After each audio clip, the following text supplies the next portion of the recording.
Оройн төргийн ТV7 телевиз орой мэдээ эхэлж байна. Мэдээ бол баримт бид баримтыг баталгаажуулна. Мэдээний эхэнд өнөөдөр үзүүлэх мэдээллүүдийн хураангуйтай танилцсан. Малын хашааг зээлээр барихыг малчид дэмжихгүй.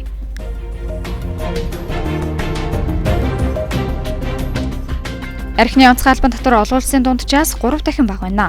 Архиугаад амьдрал суурьд шүү дээ. Ерөнхийдөө архитаа тэмцэнүүдийг дэмжин шүү дээ.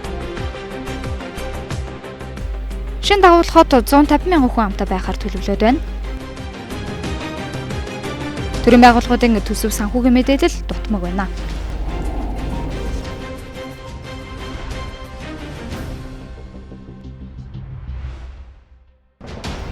Уур амьсгалын өөрчлөлтөд тэсвэртэй доктортой мал аж ахуйг хөгжүүлэх төслийн хүрээнд Азийн хөгжлийн банкнаас урт хугацаатай зээл авч малын хашаа сарвчийг шинжлэх, өвсний хашаа бариад барих зэрэг бүтээн байгуулалтад чиглэсэн төсөл олонний шүүмжлэлийг дагуулад амжсан.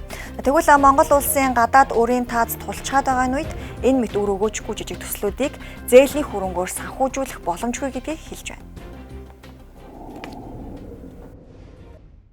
Улсын их хурлын эдийн засгийн байнгын хорооны хуралдаанаар Монгол улс Азийн хөгжлийн банкны зээлийн хэлэлцээрүүдийн төслийг хэлэлцэж дэмжсэн юм а. Тодорхойлбол Монгол улс Азийн хөгжлийн банкны 34.5 сая Америк долларын зээл авч уур амьсгалын өөрчлөлтөд тэсвэртэй доктортой мал аж ахуй хөгжүүлэх төслийн танилцуулгад дурдсанаар 11,660 малчныг хамарсан бэлчээр ашиглах 646 гэрээ байгуулж Булхан, Архангай, Өвөрхангай, Баян-Онгор гэсэн 4 аймгийн хил залгаа 20 сумын малчдын нийт 14 мянган малын хашаа хороог сайжруулах, 382 шинэ усны худаг барих, сэргээн засварлах, 14 мянган хадлангийн талбай, өвсний агуулга барих замаар малын тэжээлийг сайжруулна гэж тусгасан байдаг байна. Хүнсгүтэй аж ахуй хөнгөн үйлдвэрийн сайд төслийг байнгын орны хуралдаан дээр танилцуулсны дараа зарим гишүүд малын сарвч хашааг сайжруулах төслийг шүүмжилж байр сууриа илэрхийлсэн юм. Тухайн хэлбэл малчдын өмнөөс малын хашааг нь янзалж өгөх ёсгүй, ахуйтай холбоотой асуудлыг үр зээлтэй хутгаж төсөл шингээ оруулж ирж байгаа нь мөнгө угаах гэснийг хардлагыг төрүүлж байна гэж үзэж байгаа юм а.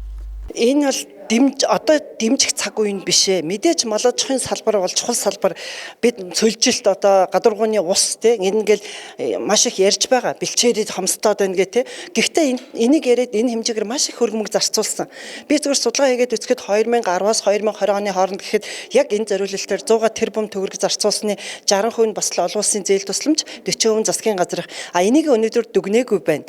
Яг энэ 100 тэрбумыг зарцуулахад өстой өнөөдрийн нөгөө цөлжилт гадаргууны ус бэлчээрийн асуудал шийдэгдсэн үгүй. Тэгтэл одоо дахиад 100 тэрбум орж ирж байна. 30 сая гэдэг чинь бараг 100 тэрбум шүү дээ. Гэтэл энэ өнөөдөр долларын нөхцөл байдал ямар байгаа вэ? Гадаад геополитик, эдийн засгийн нөхцөл байдал ийм байгаа үед 4 аймгийн 20 сумыг одоо энэ нэг хоршоо бүлэг болж ажиллахад нь туслах зөвлөх гэх мэт нэг тийм ар саархан зөвлөлд ингэж болохгүй. Малчт маань ч өөрсдөө халамжийг зогсоож энэ хөдөлмөрлөд олсон орлогоо одоо ингэ зөв шимдэг хүртэх ийм нөхцлөөр та бүхэн улс орны хангаач гэд иргэд ярьдаг. Гэтэл дахиад халамжаар гүчих гэдэг юм шиг ийм оруулж ирж байгааг би хувьдаа дэмжээгүй.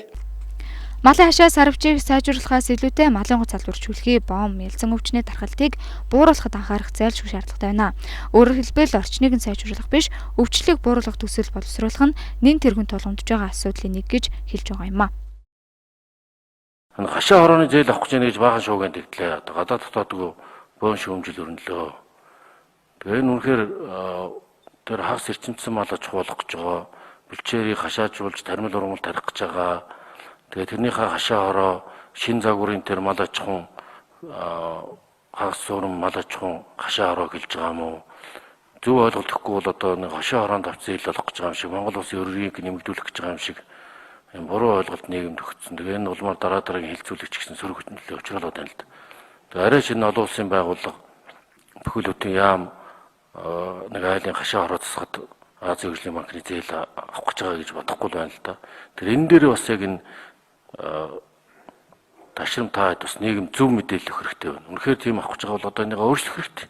Гэхдээ энэ өөрчлөх хэрэг нь төслийн зохицуулах нэгж дээр байдсан шүү дээ. Тэгвэл их хурлаас чиглэл өгөөд одоо энийг үр ашигтай зарцуулах тэр зээлийг жилийн 2.1% хүлээвэ лээ. Ийм нэг хөнгөлтөө зээлийг тэгээ урт хугацааны 20-30 жилийн хугацаатай зээлийг их зөв үр ашигтай ашиглаж мал аж ахуйд бас хувь нэмэр болвол Тэгвэл байнгын хорооны хуралдаан дээр хилцэгдэж байгаа хуулийн төсөлд энэ мэт өрийг үргүй зардал шингээх гэсэн тодорхой төслүүд яригдж байгаа нь олон нийтийн шүүмжлэлийг дагуулад байна. Эдийн засагчдын хэлж байгаагаар Монгол Улсын засгийн газрын гадаад үр гэхэд 33.2 тэрбум Америк доллар төрсөн. Өөрөөр хэлбэл засгийн газрын гадаад үр дотоодын нийт бүтээгдэхүүний 240%-тай тэнцэж байгаа юм. За тиймээс бүрэн судлагдаагүй жижиг төсөл хөтөлбөрүүдийг зээлээр санхүүжүүлэх боломж байхгүй гэдгийг хатуу сануулж байна. Улаанбаатар хотын замын түгжрэл хүн амын нэвтэршилийг бууруулах хамгийн гол шийдэл нь шин суурьшлийн бүс нутаг буюу дагуулгад байгуулах арга юм. Тэгвэл нийт 150 мянга орчим хүн амтай шин 100 мод дагуулгатыг байгуулах ерөнхий төлөвлөгөө батлагдсан байна. Анх 500 мянган хүн амтай байхаар төлөвлөгдсөн Улаанбаатар хотын иргэд өдгөө сая 600 гаруй мянга болж метрополис хотын хэмжээнд хүрсэн. Хүн ам нэмэгдэхийн хэрээр замын төвчрэл, орчны бохирдол, байр орон сууцны эрэлт хэрэгцээ, дэд бүтэц зэрэг олон мянган зовлон Улаанбаатар хотод нүүрлсэн юм а. Энэ асуудлыг шийдвэрлэх гол гаргалгаа нь дагуул хотуудыг байгуулах, хүн амын нэгтэршлийг сэргэжүүлэх алхам юм. Яг одоо бид нар өвлийн үйлрэлд ингээд аваад үзэх юм бол магадгүй энэ юу н суурин хүн амын маань тоо механикаар өсдөг. Тэгэхээр өнөөдөр бид нар энэ зохисгүй төвлөрөл, эргээд энэ зохисгүй төвлөрлийг дагаад бий болж байгаа аарын бохирдол, энэ түгжрэл гэдэг олон сөрөг үзэгдлүүд бий болж байна те. Энийг зөв одоо системийн хувьд, орон зайн хувьд нь зөв авч үзнэ гэдэг бол өнөөдөр бидний одоо тулгымцсан асуудлын нэг байгаад байгаа. Хөшгөөндөд байгуулах дагуулгатууд 150 мянган иргэн буюу 50 мянган орчим өрх шилжин суурьших тооцоол гарсан. Улаанбаатар хотын замын төвчрэл 15 орчим хувь, нэг ам 400 м талбайд оногдох хүн амын нэгтрэл 20%-аар буурах тооцоолыг гаргаад байна. Шин 100 мод хотын төлөвлөлтийг барилга тогтоолтын яамнаас хариуцсан боловсруулж байна. За энэ шин 100 мод хотын хөгжлийн ерөнхий төлөвлөгөө боловсруулах ажлууд одоо ингээд 4 сар дууснаа. Одоо бидний гүйцэтгэлийн хувь ярих юм бол бараг 95% гүйцэтгэлтэй ингээд байгаа. За бид нар ер нь энэ шинэ хотыг бол бид нар Монгол улс бол үндсэндээ энэ олон улсын нисэх онгоцны буудлаас ийм хот байгуулж ирсэн бас түүх туршлага байхгүй байгаа. Тэгэхээр үндэснийхээ боловсон хүчний оролцоотой. За зарим гадны одоо бас олон улсын байгууллагууд, гадны одоо өндөр чадвартай бас мэрэгчнүүдийг бид нар энэ зөвлөмжүүдийг авч энэд тусгаж байгаа. За ингээд боловсруулаад одоо 4 сар засгийн газраар хуралдаанаар орж хилцүүлж батлуулах ийм төлөвлөгөөтэй ажиллаж байна. Улаанбаатар хотод ихтэй сургуулиудын 90%, худалдаа үйлчилгээний 86%, аж ахуйн нэгжүүдийн 76% нь төвлөрж байгаа нь хүн амын төвлөрлийн гол шалтгаан болдог. Тэгвэл дагуул хотуудаа эдгээр байгууллагуудыг тараан байршуулах нь хотын хүн ам сэргэж их давуу талтай гэдгийг их сурвалжууд хэлж байна.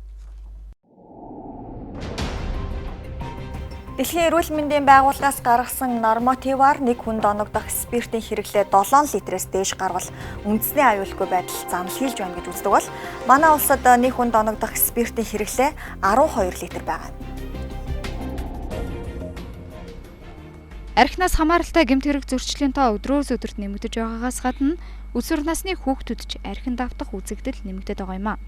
2008 оноос хойш архи согтууруулах ундааны үйлдвэрлэл 17 дахин өсч 23 сая литр хүрсэн нь иргэдийн хэрэглээ хэр их өндөр байгааг харуулж байгаа юм. Манай улсад архины онцгой албан татвар олон улсын дунджаас 2-3 дахин бага байдаг бөгөөд 1.5 литрийн архины дундаж үн 5500 төгрөгт хүрчээ. Энэ нь хэн дуртай нь худалдан авч хэрэглэх нөхцөл бүрдэж байгаа юм. Гэтэл цагдаагийн байгууллагад согтуурсан үедээ үйлдсэн гэр бүлийн хүчирхийлэл гэмт хэрэг нь жилд дунджаар 100 орчим мянган дуудлага бүртгэгдээд байгаа юм а. Ерөөсөө одоо энэ архийг бол одоо цэглэх хэрэгтэй. Архит бол архи хэтэрхий их байгаа л да ер нь болж байна. Архи угаад амьдрал суурьд шүү дээ. Ерөнхийдөө архитаа тэмцэнэ гэвэл дэмжин шүү дээ. Архигүй нийгэм хамгийн сайхан нийгэм шүү дээ. Архинаас л өөр юм. Архи бол амьдралын дайсан шүү дээ. Ингээд нийгмэд байгаа залуучууд айгүй их архинд орж ийн л доо. Зарахгүй нэг олигтой ажлын байр маяг байхгүй юм чи тийм ээ. Төр засаг мосгоод арай биш. Архит бол амар их байгаа шүү дээ. Хамгийн наацх нь одоо тэгэл хамаг мөнгө архинд хоол дундынхаа мөнгийг л архинд өгнө шүү дээ. Ер нь тэгэл архинаас айл болох татгалзаарай л гэж хэлдэг дөө. Архитектор 95 дахь байгаа да монголчуудыг. Хамгийн хэцүү асуудал архитектурын асуудал байна. Ерөнхийдөгч маань нөгөөний архиныг архитектгүй бай гэдэг ийм ураа гаргаж байгаа. Энийг бол манай залуучууд бол дэмжиж тэрийг бол маш сайхнаа дэмжиж авч тэгээд архинаасаа жоохон холол баймаар байна. Яг нөө сархад савнаасаа бусдыг дийлнэ гэдэг шүү дээ. Тэрэн шиг энэ архи хэрэглээд эрүүл мэндийн санхүүд дээр ямар ч хэрэг байхгүй. За архи одоо хүн бол төрсний хувьд л архи бол уух хэрэггүй. Өнгөрсөн 2 жилийн хугацаанд ковидор 2100 хүн нас барсан бол архинаас үүдэлтэйгээр жилд 4500 хүн нас барсан байна.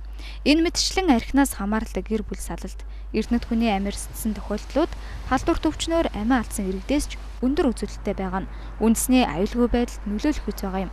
Архитектыг хорж цагдах, зогсоох бус харин зөв соёлтой хэрэглээг иргэдэд сурталчлан таниулах, архи согтууруулах ундааны албан татварыг нэмэгдүүлэх нь залуучуудын архинд живэх эрсдлээс аврах ганц боломж юм а. Мэдээ үргэлжилж байна. Одоо та бүхэн товч мэдээнд анхаарлаа хандуулна. Токио 2020 Олимпийн наадмын хүрэл медальт, дэлхийн арга шалгаруулах тэмцээний алтан мөнгө хошоо хүрэл медальт, Хөдөлмөрийн Баатар, Гавьяд Тамирчин уран цэцэг, жудо бөхөөс зодог тайлж, холимог тулааны мэргэжлэр рингд гарахаа цолны цайдлахын үеэрээ зарласан юм а. Тэрээр UFC-гийн эхний тулаанаа хийхээр гэр бүлийн хүн болон дасгалжуулагч сод гэрэл нарын хамт өчигдөр Америк нэгдсэн улсыг зоржээ.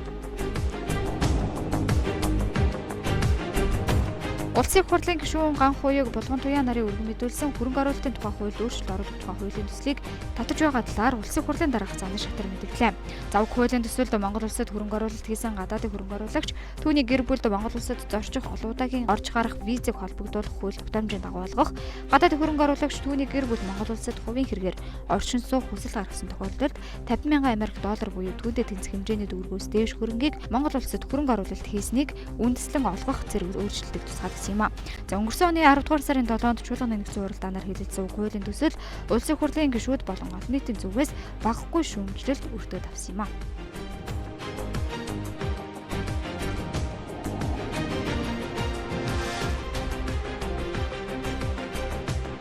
Улсын хэмжээнд өнгөрсөн оногт коронавирусын халдварын 103 тохиолдол батлагджээ. Үүний 61 нь Улаанбаатарт, 42 нь Хөдөө орон нутагт бүртгэгдсэн байна. Халдвар төвчний улмаас 420 хүн эмнэлэгт, 1280 хүн гэртээ эмчилүүлж байна. Эмчилүүлж буй иргэдийн биеийн байдлыг үзвэл нэг хүн дээр 15 хүн, хүнд хэлбэрээр 41 хүн, харин хүн дэвтэр хэлбэрээр 274 хүн хүчилсэн бол хөнгөн онштой 90 хүн байна хэмээн эрүүл мэндийн яамнаас мэдээллээ.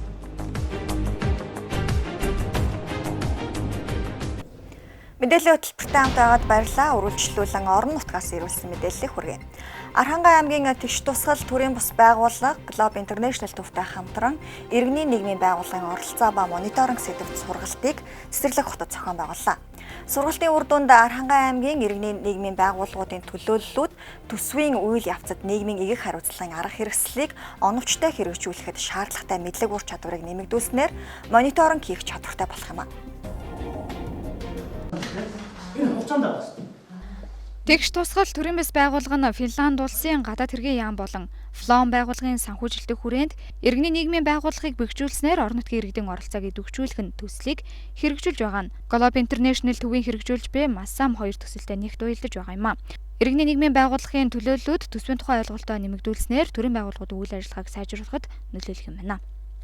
Энэ сургалтын агуулга бол мониторинг ер нь хэрхэн хийхээ хийсэн ажлынхаа үр дүнг яаж үр ашиг үр дүнгийг нэмэгдүүлэхийг гэсэн ерөнхий нэг агуулга, дараа нь төсөв ерөнхий уралдын үед явцад иргэдийн оролцоог хэрхэн хангаж ажиллах юм бэ гэсэн энэ агуулгын хүрээнд сургалт зохион байгуулагдаж байна. За яг сургалтын үр дүнд хүмүүс юу илүү сурах вэ гэхээр ямар ч байсан төсөвийг мэдээд авчин төсөв ерөнхий уралдын үед явцад ажиглалт хийгээд үр дүн өршийг нэмэгдүүлэхдээ тодорхой арга гаргачлалуудыг ашиглаад ингээд үр дүн гарах байхаа гэж найдаж байгаа.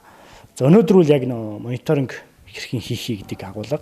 За тэгэхээр мониторинг гэхэлэр хүмүүс нэг хяналт гэдэг талаар илүү анхаарч ажиллаад байдаг бол бид нар бол илүү тухайн төрийн үйлчлэгийг хэрхэн сайжруулах юм бэ? Тухайн байгууллагатай хамтраад хэрхэн үр дүн үр ашигтайгаар тухайн үйлчлэгийг нэмэгдүүлэх боломжтой юм бэ гэдэг агуулгыг бол өгөх зорилгыг агуулж байгаа.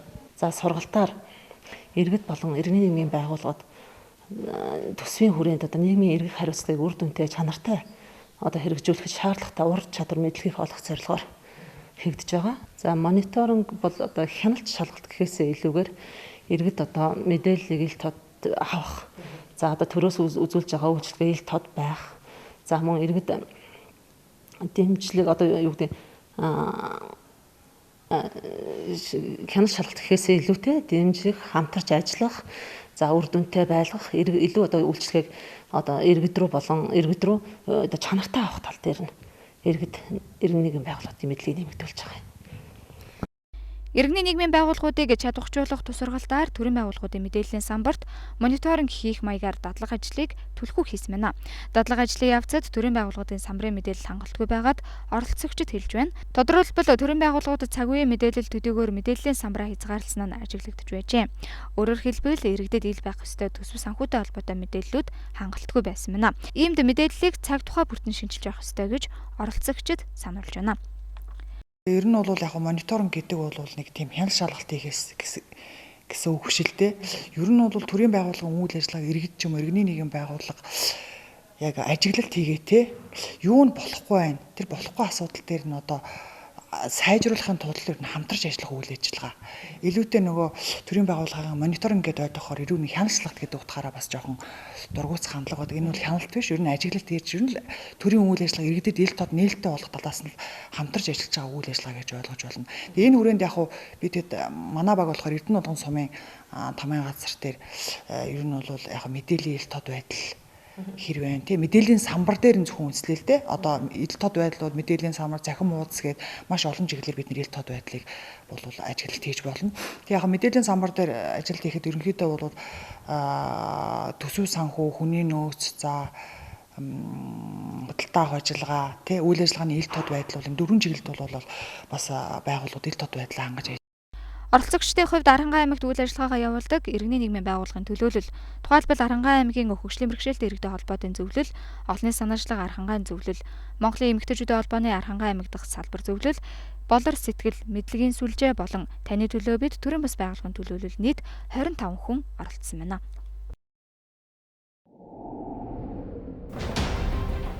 Томот ус төвчний дэгдэлтийн хувь улс орон даяар өндөр байна. За Орхангай аймгийн нэгдсэн эмнэлгийн хүүхдийн тасаг 33 ортой.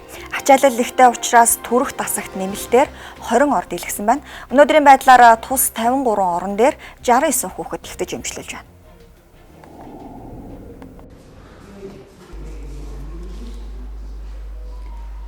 Аранхай аймгийн хүүхдийн засгийн амбулатороор үзэл хүүхдүүдийн тоо өдөрт 60-аас 70 хүрж байгаа бол за хамгийн ихтэй 80 хүрээд байна. Эдгээр хүүхдүүдээс багадаа 15, дээд тал нь 20 хүүхэд заавал хэвтэн эмчлүүлэх шаардлага тулгараад байна. Өнөөдөр ажлын цаг эхлээд 11 цаг гэхэд 6 хүүхэд хэвтэн эмчлүүлжээ.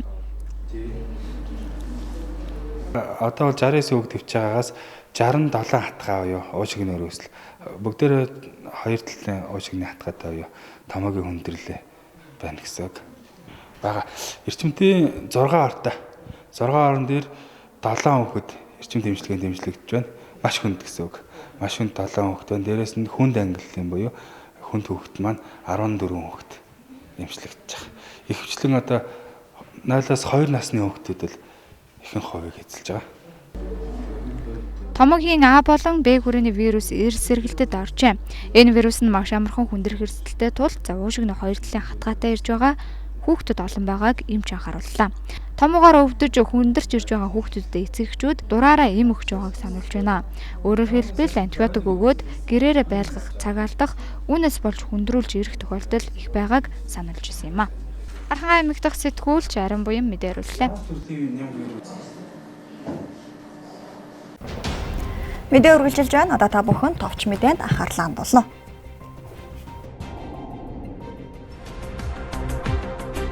Монгол Улсын засгийн газрын шийдвэрээр хүнсүүд аж ахуй хөнгөлөлтийн яамнаас тариаланчдынхаа санхүүгийн чадварыг нэмэгдүүлэх, хаврын тариалалтыг технологийн хугацаанд үр дүнтэй хэвийн явуулах нөхцөлийг бүрдүүлэх зорилгоор тариаланчдын гар дээр байгаа зах зээлийн эргэлтэд ороогүй хүнсний буудаг худалдан авч нөөц бүрдүүлэх ажлыг зохион байгуулжээ. Энэ хүрээнд өнгөрсөн жилийн ургацаас стандарт шаардлага хангасан борлуулагдаагүй үлдсэн 50.8 мянган тонн улаан буудаг татан авах хуваарууд хийгдээд байна. Хуваарийн дагуу стандарт шаардлага хангасан хүнсний улаан буудаг аж ахуйг дэмжих сангийн угтаал хөдөл хар хорин сэлэнг булган хар хорин дархан салбаруудаар дамжуулан татан авахаар бэлтгэл ажлыг хангажээ. Хүнсгүүд аж ахуй хөнгөлөлтийн сайдын шийдвэрээр хүнсний буудаг татан авах ажлыг богино хугацаанд үр дүнтэй зохион байгуулах үүргийг хөдөө аж ахуйг дэмжих сан буудаг цэвэрлэж дугаарлан стандартад нийцүүлэх ажлыг орон нутагт зохион байгуулахыг аймагуудын хүнсгүүд аж ахуйн газарт тус үүрэг болголоо. Ингэснээр тариаланчид 100% улаан буудаага борлуулж санхүүгийн үүсвэртэй болсноор энэ жилийнхээ тариалтын ажлыг хугацаанд нь эхлүүлэх боломж бүрдэж байна гэж хэлж байна.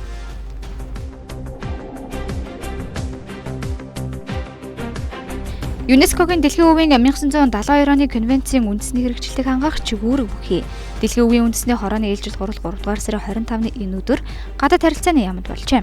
Гадаад харилцааны дэд сайд Дэлхийн үеийн үндэсний хорооны дарга мөнгөчин хурлыг нээж Монгол улс нь Дэлхийн үеийн конвенцэд 1990 онд нэгдэн орсон цагаас хойш 5 өвийг Дэлхийн үеийн үндэсний жагсаалтад бүртгүүлсэн. Харин 12 өвийг урьдчилсан жагсаалтад оруулсныг онцлон тэмдэглээд цаашид бүртгүүлэхээр төлөвлөж байгаа өвүүдийн талаар дэлгэрэнгүй мэдээлжээ. Ээлжид хурлаараа Дэлхийн үеийн урьдчилсан жагсаалтад орсон Алтай өндөр уулс өвийн номинацтай холбогдуулан ЮНЕСКОгийн дэргэдэх хөшөө дурсгалт газрын олон улсын зөвлөл, байгаль хамгаалал олон улсын холбооны Монгол улсад хийх техникийн үнэлгээний төлөвлөгөөний тухай хэлэлцжээ.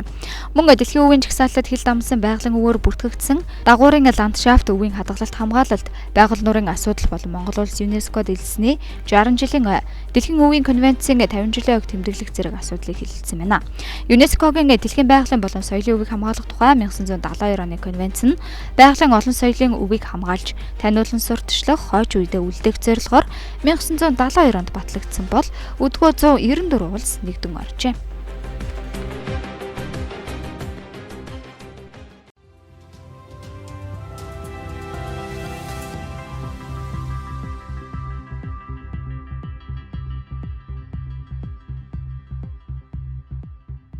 Баасан гарагийн мэнд хүргэн үзэгчтэй тодруулах болон үргэлжилж байна. За бид энэ удаад омикроны халдвар дэлхийн улс орнуудад ялангуяа бүгд найрамдах хятад улсад дахин тархаж байгаа болоод мөн Европын албаны улс орнуудад хэрхэн тархалтай байгаа талаарх цаг үеийн мэдээлэл үзэгч та бүхэнд хүргэх болно. За сүүлийн үед бас сонин мэдээлэл гарч байгаа. Тэр 2-3 чиглэлийн юм хэлье. Энэ бол Дэлхийн эрүүл мэндийн байгууллагын брифинг явсаар байгаа симпозиум хийгцээр байгаа энэ хамгийн сүүлд яригдсан шинэ юм гэвэл омикронохоо дэглэлтийг дийлхэ болчих шиг байна. Энэ бол их эмгэнэлтэй мэдээ. Ягаад гэвэл омикрон стелс омикрон шилжсэн стелс омикрон бол дэгдчихлээ. Буцаад нөгөө анх ковид яадаг гэсэн яг тийм замаар дэгжээд гэхдээ онцлогтойгоор хоёр онцлог байна. Нэгдүгээрт бол тархалт бол стелс гэдэг нь өөрөө дуунаас хурдан гэсэн утгатай үг юм байлээ. Тэгээд тийм хурдтайгаар тархаж байна. Хоёрдугаарт яг уу нас оролт бага байна. Хүндрэх тохиолдол бас бага байна. Халдвар бол их байна гэсэн ийм маягтай чиглэлтэй ярьлаа. Гол дэгдэж байгаа орнууд гэвэл Европт Герман байна. Герман бол маш хүнд байдалд орсон. Учир нь түрүүчийн нөгөө дельтагаа бас яаж чадаагүй ингээд зэрэгцээд яваад байдаг. Тэгээд манай энд ч гэсэн одоо мэдрэгтэй энэ Австрид 44-өөс эхлээд буцаад масканд орчих шивдэ зү. Гадаа бол маскгүй, тэгэл тасалгаанд орлоо бол маск зүүх хэрэгтэй юм болж байгаа байна. За Герман бол бас нийлээд төвхтэй стратеги гаргаж тавих хэрэгтэй. Европ гэвэл нэг юм. За Аз тэгэхээр ч одоо хятад байна шүү дээ. Хятад ч одоо маш хурдтай дэгдэж байна. Судалгаа шинжилгээгээр стелс микрон гэдэг нь мөн болох нь тодорхой гараад ирсэн. Тэгээд Шинжэн гэж 17 сая үнэтэй газар Шинжэн бичиж байна. За тэгээд цаашлаад Шанхай гэх бусад газруудаар одоо ингээд дэгдчихдэг юм байдал. Аз Америк бол бас сөрхөд дэгдэж байгаа юм. Дэлхийд яриад нэг ийм болчлоо доо. За дараагийн асуудал мэдээ гэхээр өчигдөр дэлхийн туберкулезын өдөр болоод өнгөрсөн туберкулезтэй тэмцэх өдөр. Энийг мэдсэн үү манайхангүй. Туберкулез бол нэг хэсэг дарагдсан сайхан. За Оросыг жишээ аваад ярьж идэв тэнд. Оросд бол ер нь туберкулезын ойлголт сүүлийн 15 жил бол байхгүй болсон. Хаяа ганц нэгтэй илэрдэг тийм болцсон байсан. За Европ, Америкт бол байсан. Гэхдээ бас бага хэмжээгээр ийм байдалтай байсан. Тэгээд хэвлэлийн баг хурал дээр тэр орноор 200 орны жагсаалтыг гаргаж танилцуулж илээ. Тэгээд тэр агентуудаар нийтлэгдсэн байгаа. Тэр сүүлийн үед одоо дэгдэлт сүүлийн 2 жилд л одоо эрсээ дэгдчихлээ. Тэгэл ингээл ярьж энэ бол энэ ковид коронавирустай холбоотой иммун систем онолттой холбоотой байх гэж ингэж ойлгож байна. Иммун систем ч одоо бас л санаа зовоос асуудал болчихж штэ чинь дараа нь би ингээд тодруулж ярина. Тэгэд бүрцлэгч ерөөсөө иммун систем штэ бактери онц халдварт бактери гэж байна штэ. хижиг гэж байж даргуун тоглоо гэж. Тэгээ энэ бүртслийн чинь тийм л юм. Бас нэлээд дээгүүр ордог жагсаалт нэлээд дээгүүр ордог ч. Тэгээ энд орон 200 орнуудыг жагсаахад ихэнх нь яг тэр нэг Лесото гэдэг нэг жоохон арал улс байдаг тэр Өмнөд Африк дотор нь байдаг жижиг улс. Тэр энэ сүүлийн энэ нэг сая шинэ юу омикрон төрч магадгүй тэнтэс тэгсэн байж магадгүй гэдэг ингэ яриад байдсан шүү дээ. Тэнд нэгд орцсон байх юм тэнд. Тэгээд тэр чинь 100 хүн тутам 600-аас дээш болоод явчихаар тэгээд тэр ороод явчихж байгаа. За 500-аас 600-ийн хооронд болохоор яхав дараагийн орнууд ороод нэгээд эхний 10 орн бол тэр нэгээд 500-аас дээш гэсэн маягтайгаар ингээд ороо явчих. Бас л нэг арлын орнууд, Африкийн орнууд, Габон гэл ингээл Маршалын арал гэсэн юм орнууд харагдчихжээ. За ингээд 400-аас 500 хооронд гэдэг нь дараа нь эхэлж байгаа. Тэгээд яг тэр 11 гэдэг дээр нь нэг орон ороод ямар байвтай бас л нэг арлын Африкийн нэг ороод 12-т Монгол гээд орсон байх. Тэгэхээр Монгол улс бол туберкулезын сүүлийн үеийн туберкулезын гэж альхэр оншилж байгаа юм байсан мэдэхгүй байх зүгээр. Ер нь бол ингээ дэлхийн эхний 12-т бол ороод анхаарал татчихж байгаа юм байна. За энэ дээр бол онцгой анхаарал өгнө гэсэн илтгэлтүүлтэй гэж яригдчихжээ. Одоо тэгэхгүй бол омикрон үе гэж. Тэгэхээр ерөөсөө эн чинь туберкулезын онцлогыг манайх аягүй сайн мэдэн шүү дээ. Маш сайн мэддэг. Малаас хүн талд нь хүнээс мал талд нь эргээ талд нь эн чинь халдварлах зам нь болохоор бас агаар төслийн замаар гэж байна шүү дээ. Яг л шинж тэмдэг нь бас ханиач орж ирдэг. Халуур нь, хамаргуун шиг нь, нус хойч нь, бие эвгүйц нь, булчин сүлэр нь, туйлын ядрал ус. Тэгээ эн чинь ингээд нэг ханиач шиг юм орж ирэл тэгэл шинжилгээ хийхээр туберкулез цулцсан байдаг юм л өвчин шүү дээ чинь. Тэгээ агаар туслын замаар халдна гэдэг нь тэр ханиадныхаа юунаас вируснаас арай өөр чинь бактери. Тэгээ хонгийн чанартай учраас агаарт ингээд салхинд агаарт хөөрөөд ингээд агаарт байгаад байдаг нэг тийм бактери байна. Тэгэхээр тэр нь ингээд амьсгалын замаар орж ирэл уушиг гэл ингээд цаашаа явна гэсэн юм байна. Тэгэхээр тоос цар гэдэг шүү дээ. Тоос цар гэж ярьдаг учраас манай хаврын үйлрэл бол бас ингээд давхцчлаа. Энэ дээр анхаарах ёстой юм шиг байна. За дараагийн мэдээ гэвэл бүсээ зөвлөгөө болсон Европын. За энэ дээр нэг Хааскилюг гэдэг нэг түрүүн би нэг яриад энэчээс Оросоор илтгэлээ тавьчихсан гэд. Тэгээ тэр хүнийг судлаад байсан чинь юунд Оросод 8 жил ажилласан тэр Оросын томчуулалтаа цуг ажиллажсэн. Оросод их маш сайн мэднэ гэдэг харин өөрөө тэгж хэлж дээ. Тийм учраас тэр хүний илтгэл тавиад энэ Европ бол одоо энэ коронавирусын аргаар нь гэдэг хэцүү болчлоо. Тэгээ энэ дэлхийн эрүүл мэндийн байгууллага EMA систем энэ Европын нөгөө яналтын систем түргэн арга хэмжээ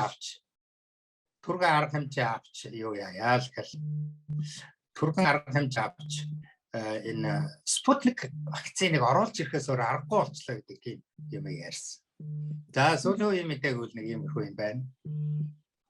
Энэ стелс микроны дараах синдром ч юм бол бас их тодорхойгүй тийм юм яригтай юмнууд гараад ирлээ л дээ.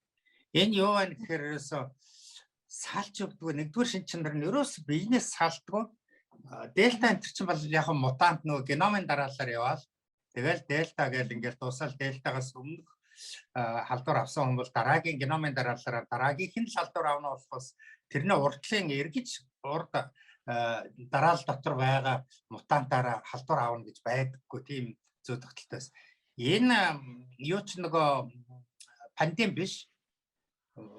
Тэ эндемиа гэдэг явж байгаа томоо болох тэр нөгөө тэгж геномын дараалал гэж юм байдаг. Тэгтээ зэрэг ингээд дельта, стелс дельта биш стелс омикрон туссан хүн эргээл нөгөөдгөө бас халдах тийм нөхцөлтэй болчихж штэ. Тэгээ омикрон туссан хүн стелс микрон тусна, эргээд омикроноо тусна гэдэг эргэж буцаад байдаг байнга л нэг тийм байнга ханиадтай болчих нэг ийм аюул гарч ирж байгаа юм байна. Нэгдүгээр, хоёрдугаар энэ омикрон ч ерөөсөө хүний монгон дархлааны систем рүү давталдаг учраас хүний дархлааг айхтар уунагч их ядраадаг, булчин шүрмэс их ядардаг, дээлтэгээс ялгаатай юм гэвэл ерөөсөө тэгээд тэр биеийн булчингийн үйлчлэгээ дархлаас улрал илүү их байна шүү дээ. Илүү их байна. Иммун систем рүү довтлоод байгаа учраас ийм болж байна. Ийм хоёр онцлогийг бол тэр юун дээр хэллээ л дээ. Тэгээд цаашид одоо ер нь яах ёстой вэ гэдэг энэ юм сайн генералны тийм том стратеги гаргаж чадахгүй шүү дээ. Хамгийн аюултай нь энэ л байна л да. Тэгээд мутант дельта энтрийн дараа бол яах вэ? 22 онд бол дууснаа л гэл ингээл яриад байдаг. Гэтэл тэр нь бас ингээд зэрэгцээд яваад байдаг. Энэ чинь бас л нэг эргэлзээтэй л юм шиг л санагдbolчлоо. За өөр нэг дараах тэр ковидын дараах нэг юм энд бүр зориуд өнөөдөр ингэж ярих гэж бодсон юм аа. Энэ бол унган дархлаанаас гадна нөгөө иммун дархлаа нь унгаж байгаатай холбоотой бусад нөгөө дархлааны барьж исэн юмнууд дахиад сэргэж байна. Энэ бол аюул. Юу вэ гэхээр бактери. Ерөөсөө туберкулез түрүүн би хэллээ, туберкулез чинь хүний дархлааны системд барьж ирсэн шүү дээ. Тэгээд 3 нас үрэг төрөөл ерөөсөө 3 өдрийн дотор л тэр микобактери гэдэг юмар тарьчдаг вакцин л да. Вакцин гэж нэрлэдэг л дээ. Тэгэл тэр хүүхэд чинь насан туршдаа тэр туберкулез гэдэг юмыг тусахгүй ингээд яваад байдаг. Микробактери нь гаднаас туберкулезын бактери ороод ирэхэд шууд таниал шууд устгачдаг. Ийм санаамар байсан. Бид нэр оюутан байхдаа тэр юу гэл юм ярьдаг байсан тэр нэг мөрөн дээр байдаг нэг тэмдэгтэй юу гэлдэг тэмдэгтэй. Одоо тэгээд тэр тийм туберкулезны 3 хоног ихээс дөрөв 3 хоногийн дотор туберкулезны тэр микобактери хийлгэж байгаагүй хөвгт бол тэгэл бас шууд тусч штэ. Шууд л тусч. Тэгээ эн чинь нэг унган дархлаа унаад ирэхээр хүний дархлааны систем сулраад ирэхээр энэ бактери үсэрэгдэх гэдэг нь энэ үндэслэл нь гараад ирлээ. Өөр нэг бактери ярьж байна. Одоо ер нь сүүлийн үед ярьдаг болчлаа папиллом гэдэг. Энэ папиллом ч ахын замаар л таардаг ийм бактери. Вирус. Савнцрын бактери руу шилжиж мутац үлдчихэж шүү дээ. Эний ч одоо шинэ ухааны нээлт юу гэх сүүлийн үед дандаа савнцраар л яриад байна. Тэр чинь тэгээд хүний биеинд ороод тэр вирус штэ угаасаа. Тэгэд вирус чинь одоо бактери болж өөрчлөгддөг болж таарч байна. Энэ чинь шинэ ухааны том дискус болоо явуулчлаа шүү дээ. Ямар ч байсан савханцар бол үүсэж байна. Биеийн дотор савханцар үүсч ялангуяа цул таваа эргэтэн дээр нь ходоод энэ дээр үүсээд л цааш нь ингээд дотроо ингээд өндгөлж үржээд тэгээд дотроос нь ичдэг юм байна. Энэ талаар бол сүүлийн үед бас нэлээ яригдчихэв. За иймэрхүү энэ стелс микроны дараа яах вэ гэдэг энэ асуудал одоо дараагийн асуудал. Энэ дээр одоо ёстой л нөгөө стратеги босгож ирэх хэрэгтэй байна. Стелс микронтой яа тэмцэх вэ гэдэг стратеги хийгээчээл гэлээс тэгээ хийж чадаагүй л дээ. Хинч санаачлаагүй дээ. Одоо стелс микроны дараа бид нар яах вэ гэдэг стратеги хийхгүй бол энд бол маш том юм гэнэ л орж ирэх байх л гэж ингэж ойлгож байна. Стелс микроны халдвар авахаас бай урдчлахын сэргийлэгч бай стелс микрон нэгэнд автсан бол энийг нам дарж байгаа энэ юм бол Монгол юм байна шүү. Тэгээ энэний баталгаа бол эмнэлэг төвтэй антибиотик энэ хийлгээд гараад ирсэн хүүхдүүд ерөөсөө ханиад нь салахгүй шүү. Ханиалаа өргөлдлүүлээ л ханиалгаа. Тэгээд шууд тэргүүгээр шууд ингээд тэр нэг хүүхдийн жор гэдэг тэрийг ууцсан хүүхдүүд бол эргэж ханиалдаггүй. Тэгэл эдэглээ 7 хоног жоохон ханиалгуул дахиад нэг 7 хоног тэр нөгөө жорон дотроос нэгийг суулж аваад тэр соролооч гэдэг юм уу суулж аваад уучтар тэгэл оргүй ерөөс ямар ч оргүй алга болчтой. Тэгээд тэр бол Монгол эмнэлэг тусалт юм байна л гэж ойлгож байна. Үзэгчдээ манай Баасан гарагийн тодруулга энэ хүрээд өндөрлөж байна. Гадаад мэдээ хүргэе дэлхийд дахин дүүрэнсэн мэдээллүүд орчуулагч Тамж Баярхтын бэлтгэснээр хүрэх болно.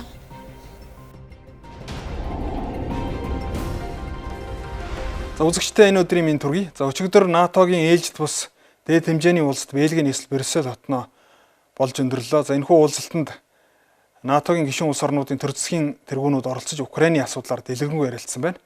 За тус уулзалт нь Украиний ерөнхийлөгч Сахмаар оролцож НАТО-гоос одоо цэрэг батлан хамгаалахын тусламж ахин өссөн. За энэхүү уулзалтын дараа НАТО-гийн ерөнхий нарийн бичгийн дарга хэвлэлийн баг хурал хийлээ.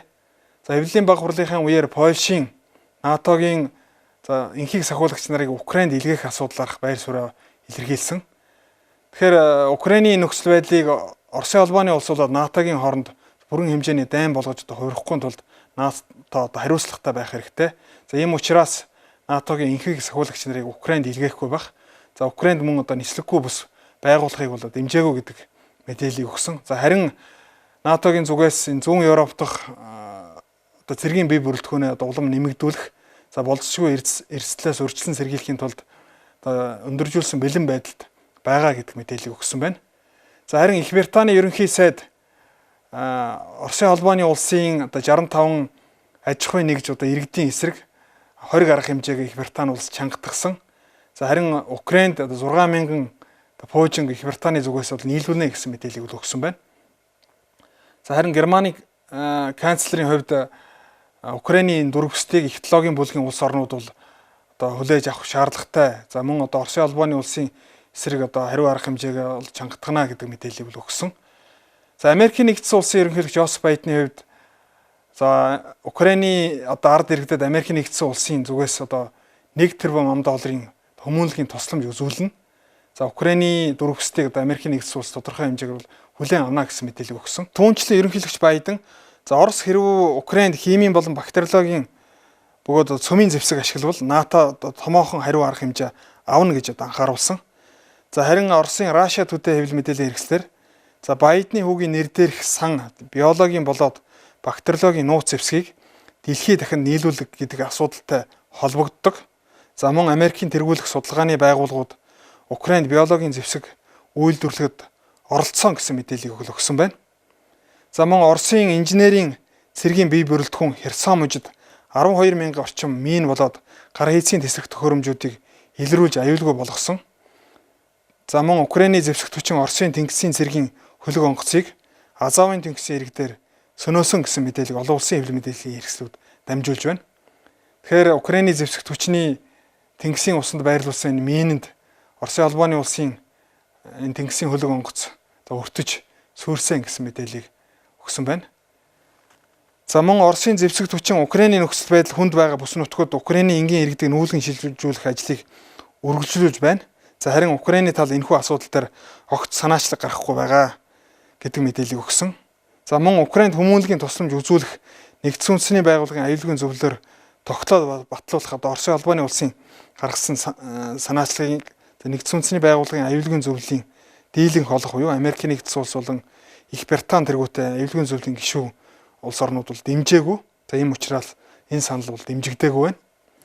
За ингээд үзэгч та бүхэндээ Украиний нөхцөл байдалтай холбоотой олон улсын хэвлэл мэдээллүүдийн хэрэгслийн дамжуулж буй цаг үеийн асуудлах мэдээллийн томыг үзэгч та бүхэндээ таймлаг хүргэлээ.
Мэдээ өгөр өндөрлөж байна. Амралтын өдрөө ая тухтай сайхан өнгөрүүлээрэй.